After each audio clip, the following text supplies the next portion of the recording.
All right, so this morning we're going to talk about mental health and the stresses that come with being a high school student, from school to sports to family, and then juggling where you want to go after school as well.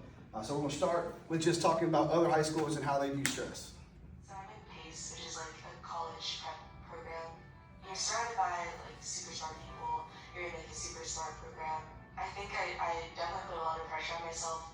The most stressful thing is keeping up in all my classes because I have a lot of problems making blood cells and my bone marrow just doesn't produce that much. Sometimes when I do miss a day, it can seem like I missed a whole week.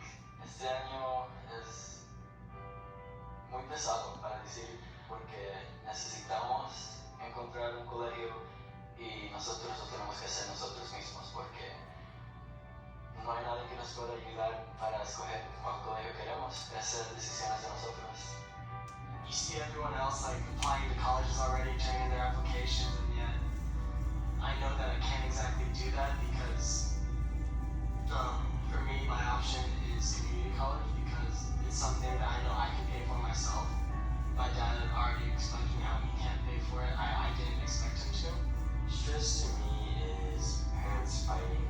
When I'm in school, I see other kids who sometimes deal with the same thing where their parents just aren't getting along, and I'm like, I'm in the same boat with you guys. There's going to become to a point where I have to choose, am I going to be with my mom for the rest of my life, or am I going to be with my dad for the rest of my life? And I'm not looking forward to that decision. Pues sí, es un gran como peso en mis hombros, ¿sabes? Porque nadie en mi familia ha ido al colegio, so yo y mi hermanita chiquita vamos a ser los primeros, pero yo especialmente porque yo ya voy a entrar. Like I have to take a step back or just like cry it out a little every now and then. But just because it's like you shouldn't be able or you shouldn't have to handle that pressure.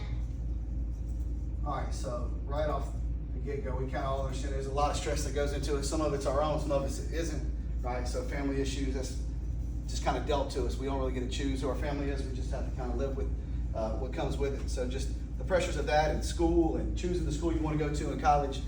So the first thing I want to talk about is building you a support system.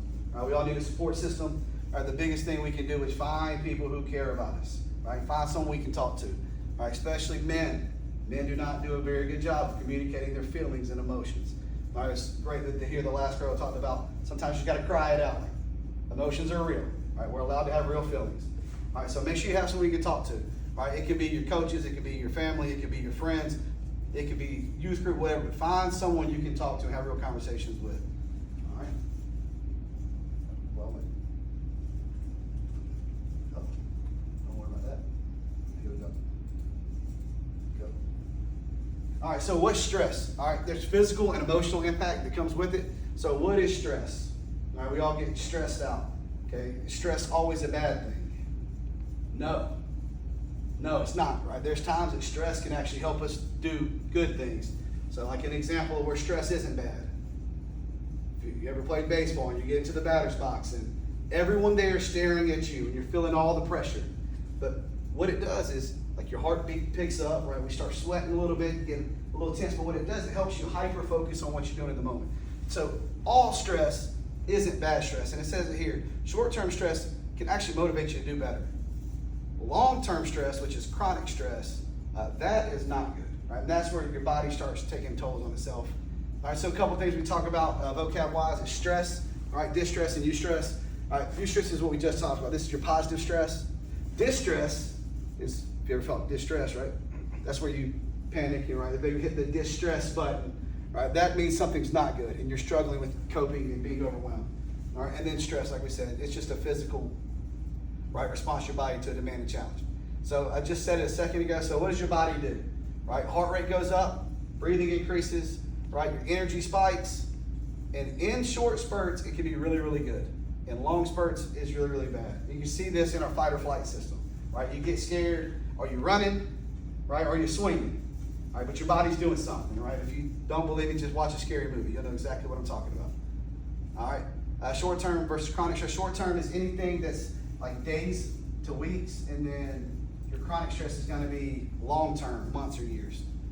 All right, so stress management, you got to find a way to handle your stress, right? Improve productivity, right? Better emotional health, enhance relations, and all these things can help you with it. All right, things we can do. All right, we can take deep breaths, right? Breathe, meditation, being mindful, and muscle relaxation. Like, you've got to get your body to calm down. If you can do that, if your mind calms down, right? Those are all positive things. All right, what's the other things you can do when you're stressed out? All right, I know most of y'all are athletes in here, so you get a lot of exercise in. For me, what do I need to do when I'm stressed out? I probably need to go to the gym. Like, I need to go for a run. Do I like running? No. Does it keep me alive? Yes.